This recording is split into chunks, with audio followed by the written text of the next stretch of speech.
കാലഘട്ടം പൊളിച്ചില്ലേ? കിട്ടില്ല ഒരു രക്ഷയില്ല. അടിപൊളി, നല്ലൊരു പടം.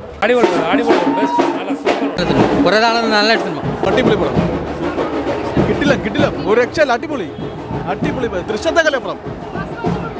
പിന്നെ ഷുവർ അടിപൊളി കിട്ടില്ല. ഫാമിലി ആയിട്ട് വന്ന് കാണാൻ പറ്റിയ ഏറ്റവും മികച്ച ചിത്രം. ഒരു രക്ഷയില്ല. മോഹൻലാൽ തിരിച്ചു വന്നിരിക്കുകയാണ്. ലാലേട്ടൻ ഈസ് ബാക്ക്. അടിപൊളി പടം. മോഹൻലാലിന്റെ തിരിച്ചുവരവാണ്.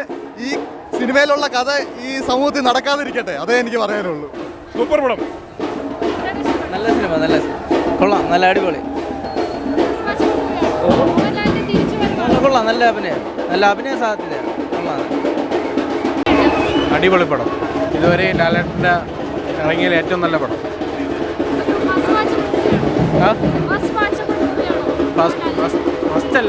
മസ്റ്റെന്നല്ല പറയാനുള്ള, ഉറപ്പായും കണ്ടിരിക്കണം എല്ലാവരും. അത്രയ്ക്ക് നല്ലൊരു പടമാണ്.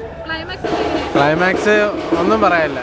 ഇതുപോലൊരു പടം ഇപ്പോൾ കോർട്ട് മൂവി ഇതേപോലൊരു പടം ഇറങ്ങിയിട്ടുണ്ടോ എന്ന് എൻ്റെ സംശയമാണ്. അത്രയ്ക്ക് അടിപൊളി പടം. മോഹൻലാൽ പോയിട്ടില്ലല്ലോ, പിന്നെ എങ്ങനെ തിരിച്ചു വരാൻ? ലാലേട്ടൻ എപ്പോഴും ഉണ്ട്. ലാലേട്ടൻ്റെ one of the best movie. അടിപൊളി സൂപ്പർ പടം. അടിപൊളി ചെയ്തിട്ടുണ്ട്. കോടതി സീനൊക്കെ പക്ക ചെയ്തിട്ടുണ്ട്. നമ്മളൊരു ഒറിജിനൽ ഇതായിട്ട് തോന്നുന്നുണ്ട്, നല്ലതായിട്ട് അത്രയും നല്ലതായിട്ട് ചെയ്തിട്ടുണ്ട്. പടം ക്ലൈമാക്സിലും അടിപൊളി, ഒരു രക്ഷയില്ല. ഇൻ്റർവ്യൂലൊക്കെ കിടില. സ്റ്റാർട്ടിങ് പോലെ പടം നല്ല ഇൻട്രസ്റ്റ് ആണ്. ലാലേട്ടൻ്റെ ഇൻ്റർവ്യൂ തൊട്ട് പടമാണ് പിന്നെ നല്ലൊരു എനർജിയിട്ടാണ് അടിപൊളി പോകുന്നുണ്ട് പടം.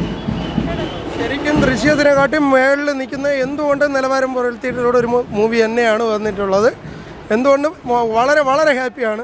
അത് ഒരു ഫാൻസ് എന്നുള്ള നിലയ്ക്ക് മാത്രമല്ല, കുടുംബ പ്രേക്ഷകർക്കായിരുന്നാലും നല്ലൊരു സിനിമ കണ്ടിറങ്ങുന്ന ഫെയിലി തന്നെയാണ് എപ്പോഴും കിട്ടുന്നത്.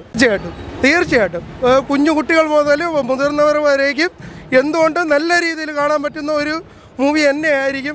വർഷങ്ങളായിട്ട് കാത്തിരുന്ന ആ ഒരു ഇത് തന്നെ ജിത്തു ജോസഫ് തന്നിട്ടുണ്ട്. എന്തുകൊണ്ട് തീർച്ചയായിട്ടും നല്ലൊരു മൂവി തന്നെയായിരിക്കും.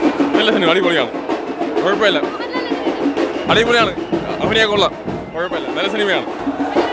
ജിത്തു ജോസഫ് പച്ച കള്ളോണമാണ്, ഒന്നുമില്ലാത്ത എല്ലാം ഉണ്ട്. ഒരു വല്ലാത്തൊരു സിനിമ ഉണ്ട്. OTT ഇറക്കാത്ത നല്ലൊരു കാര്യമാണ്. നല്ലൊരു സിനിമ കാണണം, എല്ലാവരും കാണണം. നല്ലൊരു സിനിമ.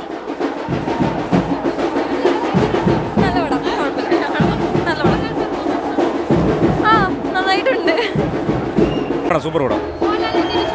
ദൃശ്യമാണ്. അതെ, സൂപ്പർ പടം. ഇഷ്ടപ്പെട്ടു. അടിപൊളി പടം. മസ്റ്റ് വാച്ചബിൾ മൂവിയാണ്. ക്ലൈമാക്സ് ഒക്കെ സൂപ്പറാണ്.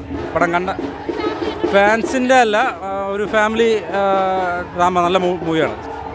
നല്ലതാ. ലാസ്റ്റ് ക്ലൈമാക്സ് നമ്മൾ തന്നെ കറണ്ട് പോകും. Super film. ഒന്നും പറയില്ല, രക്ഷയില്ല. ഇതേക്കൂടെ എന്തോന്ന് പുറപ്പം പറഞ്ഞു. എൻ്റെ പൊന്നോ, കാലഘട്ടം പൊളിച്ചില്ലേ? അല്ല, ഇനി പറഞ്ഞ കരഞ്ഞു. സൂപ്പർ പടം. നല്ല സസ്പെൻസ് ത്രില്ലറാണ്.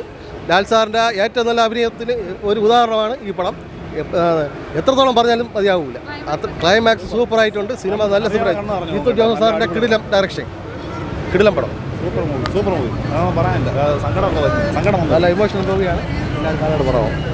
ക്രിസ്മസ് വെക്കേഷൻ ഈ പടം ഹിറ്റാണ്. സൂപ്പർ പടം, എനിക്ക് നല്ല ഇഷ്ടപ്പെട്ടു. കിടിലേ. ലാലേട്ടൻ നല്ലപോലെ അഭിനയിച്ചിട്ടുണ്ട്. തീർച്ചയായും ഫാമിലി മൂവിയാണ്. എൻ്റർടൈൻമെൻറ്റ്. Climax super. ഇമോഷണലായിട്ട് നല്ല രീതിയിലുണ്ടായിരുന്നു. എനിക്കിഷ്ടപ്പെട്ടു മൊത്തത്തിൽ. ഇല്ല, ഒരിടത്തും തോന്നിയിട്ടില്ല. ആദ്യം പോലെ അവസാനം വരെ നമ്മൾ കണ്ടിരിക്കും. നല്ല പടം. തിരിച്ചുവരവ് പടം. സൂപ്പറാണ്, ഒരു രക്ഷയില്ല. അനശ്വരാജൻ അടിപൊളി. ഈ റീസെൻ്റ് ബെസ്റ്റ് പടം. അടിപൊളി, ഒരു രക്ഷയില്ല. ഇമോഷണൽ പടം. ടിക്കറ്റ് എടുത്താൽ മനസ്സ് നിറഞ്ഞിറങ്ങാം. ഒടിയൻ സിനിമയിൽ നമ്മൾ പറഞ്ഞൊരു ഡയലോഗുണ്ട്, നെഞ്ച് പിരിച്ചിറങ്ങി വരും. അത് ഈ പടം കണ്ട നെഞ്ച് പിരിച്ചിറങ്ങി വരാം. അതാണ് പടം. സൂപ്പറായിട്ടുണ്ട്. നല്ല ഡയറക്ഷൻ, നല്ലൊരു സ്റ്റോറിയാണ്. ഇതുവരെ കാണാത്തൊരു സംഭവമാണ്. ക്ലൈമാക്സ് സൂപ്പറായിട്ടുണ്ട്. ഡിഫറെൻ്റ് ആയിട്ട് ചെയ്തിട്ടുണ്ട്. ഇഷ്ടപ്പെട്ടു. കൊള്ളാം. സൂപ്പർ ആണ്. ഇഷ്ടപ്പെട്ടു. കൊള്ളാം. കൊള്ളാം. നല്ല സിനിമ. എല്ലാവരും കണ്ടിരിക്കേണ്ട സിനിമ. കാണണം. അത് എനിക്ക് കണ്ണ് സുഖമില്ല എങ്കിലും എനിക്ക് സങ്കടം വന്നു ലാസ്റ്റ് സീന്.